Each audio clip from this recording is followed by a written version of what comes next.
Hi friends, welcome to Radhesh 2223. చాలా రోజులైంది కదండి వీడియో చేసుకొని. ఈ వీడియోలో రాధేష్కి వచ్చిన ప్రైజ్లని చూపిస్తున్నాను. ఈ ప్రైజెస్ రెండు పంచతంత్ర స్టోరీ బుక్స్ రెండు కూడా వచ్చాయండి రాధేష్కి. First prizes in science exhibition, అలాగే ఫస్ట్ ప్రైజ్ ఇన్ ఎలక్యూషన్ అండి. ఎలక్యూషన్ వచ్చేసి అబ్దుల్ కలాం గురించి చెప్పాడు ఇంగ్లీష్లో, అలాగే సైన్స్ ఎగ్జిబిషన్ వచ్చేసి బల్బ్ వెలిగించడం అనేది చూపించాడండి.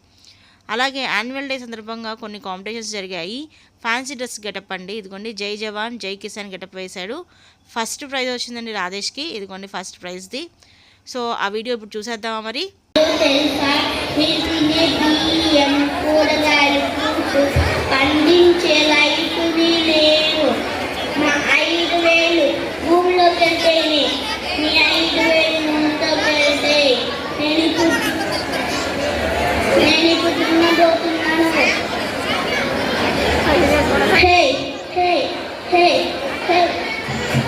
నేను ఇప్పుడు విత్తనాలు వేస్తాను, నేను ఇప్పుడు నీళ్లు పోస్తాను. ఒక్క బియ్యపు గింజ కండకాయకి 120 days పట్టింది. అలాంటిది మీరు ఆహారాన్ని వేస్తూ చేస్తున్నారు. చెయ్యొద్దు, కొంచెం ఇస్తే లేని వాళ్ళకి ఇవ్వండి. మేము ఎప్పుడు మీ ఆకలి తీరుస్తాయికి ముందుంటాం. మేమే మీ అన్నదాతని. బాయ్. పరల పరల పరల పొలానికి తయారైంది. బాయ్. మీకోసం ఆహారం కావాలి కదా.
Like, share and subscribe. Kitchen recipes ఉన్నాయండి, డిఫరెంట్ వంటకాలు ఉన్నాయి. Please visit the channel.